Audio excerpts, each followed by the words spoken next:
Magandang umaga muli mga kapuso. Gising na, may pasok na. Andito po tayo sa CAA Elementary School sa Las Piñas. Nagpapatuloy po ang pagpasok ng mga estudyante as of 7 in the morning, June 8, 2026, unang araw nga po ng pasukan. Ito pong CAA Elementary School, ang pinakamalaking paaralan dito sa Las Piñas. 9,500 so far ang enrollees sila. Ito kung nakikita ninyo, ito yung mga grade 3. Yung mga grade 6 na una na pumasok kanina. Yung grade 1, pasunod na po, papasok na. May ilang mga magulang tayo nakikita pa rito, hinahatid siyempre ang kanilang mga anak. Pero itong mga estudyante natin, siyempre, ayan, kitang-kita excitement sa kanilang mga muka. Fresh na fresh, mga bagong gupit, yan. Bagong sapatos, bagong mga uniforme.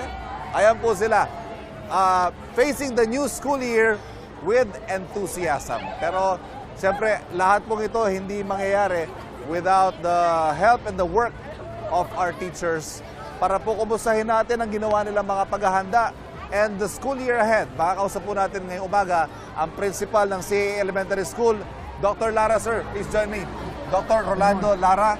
Sir, 9,500 so far ang enrollees ninyo. Paano nyo pinaghandaan ito? Malaki-laki ho ang student population ninyo. After po ng graduation ng April 29, naghanda na po agad kami dahil sa napakalaking school, nagsimula na kami maghanda. Sa non-teaching namin, nagpintura agad kami. Hanggang ito po, last week ng naghahanda pa rin po. Tuloy-tuloy po paghahanda namin. So, all set po tayo. Lahat ng classrooms natin ready? Ready. Ano po ba ang natin ngayon? Ratio? Student to classroom ratio? 1:40 po ang aming grade 3 to grade 6. But ang grade 1 po namin, 1:30.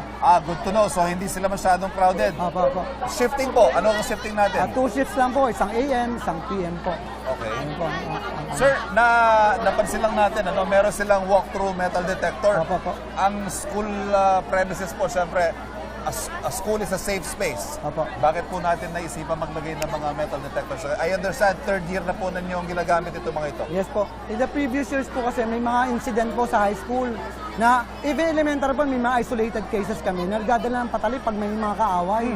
Sa high school po, maraming incident na ganyan in the previous years. Kaya sa amin po through the effort po ng aming School Division Superintendent, Dr. Melody Cruz, pinaglagay niya po kami itong walk-through metal scanner plus may handheld metal scanner pa rin po kami.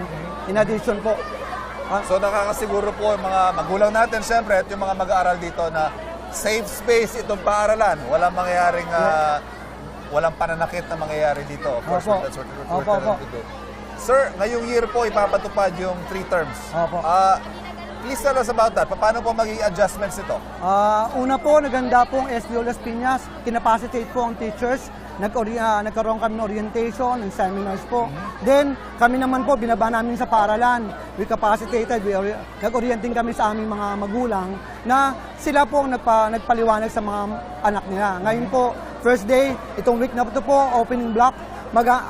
Kami naman po sa amin mga guro ang magpapaliwanag sa mga bata kung itong 3 term na to. Tapos balik po tayo doon sa old school calendar this year. Opo. June na naman tayo nagsisimula. Yes po. So, inaasahan po natin, tagulan na. Opo. Ano po yung mga magiging adjustments natin yan sakaling magkaroon ng mga cancellation, etc.? Meron po tayong meron pong education in emergencies po. Meron naman po tayong ipapatupad na ganyan na kapag meron po tayong hinto, hayo, and so on. Ipaliliwanag po natin, pinaliwanag namin po sa magulang yan, yung mga ganitong mga kalamidad kung sakali merong mga paghinto.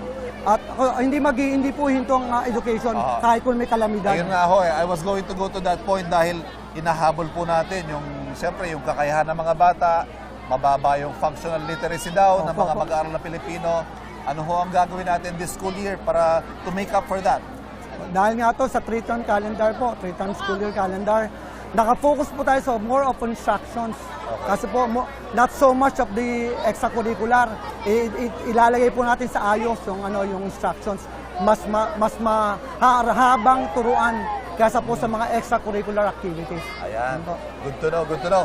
Sir, Dr. Lara, sir, thank you very much. Mabuhay po kayo. Salamat po. Welcome natin siyempre yung mga mag-aaral, pero welcome also and thank you sa ating mga guro. Salamat po. Thank you, sir. Mabuhay po ang mga guro sa mga public school at siyempre sa lahat ng mga paaralan sa buong bansa. Mga kapuso, ito, nagpapatuloy pa rin po ang pagpasok ng ating mga mag-aaral. Gising na, may pasok na. Face the new school year with enthusiasm and excitement. Mga kapuso, yun ang latest mula sa CAA Elementary School sa Las Piñas. Balik muna tayo sa studio.